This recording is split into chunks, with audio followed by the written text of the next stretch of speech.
பணம் போனா தாண்டா அழணும், பணம் போனா கண்டிப்பா திரும்பி வரும். இடிக்கு போற இடத்த ஏமாத்தி என்கிட்ட வித்துட்டா.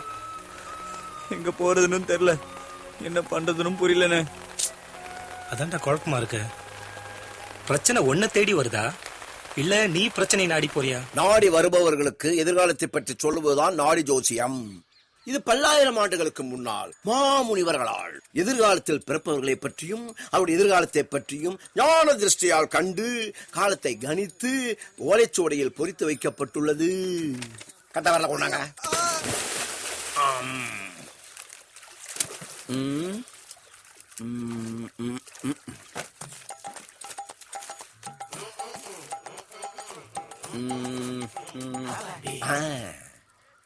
தென்மண்டலம் தனை ஆண்ட பெருமகனின் நாமம் கொண்டவனே. ஐயோ கரெக்டா சொல்றீங்க சார். இவன் பேர் பாண்டியன் சார். அப்பா பேரு திருமால் வெங்கடேசன் கோவிந்தன். இது ஏதாவது கோவிந்த. இனிமே உங்களை பத்தி படிக்கிறேன் கேளுங்க.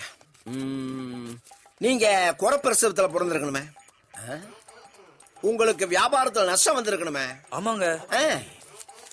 காதல் கைகூடாம போயிருக்குமே. ஐயோ ரொம்ப கரெக்டுங்க. வேலை செய்யறதுக்கு ஒரு வாசல் உங்களுக்கு திறந்து இருக்காத. சரிதாங்க, சரியா சொன்னீங்க. சபா என்ன யோசனை? உங்க எதிர்காலத்தை பத்தி தானே படிக்கிற கேளுங்க.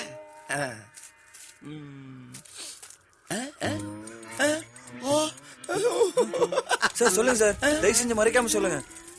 அதுவா மேடா பண்ண சொல்றீங்க? உன் ஜாதகத்தை எழுதும் போது என் முப்பாட்ட பாதியில செத்து போயிட்டாரா?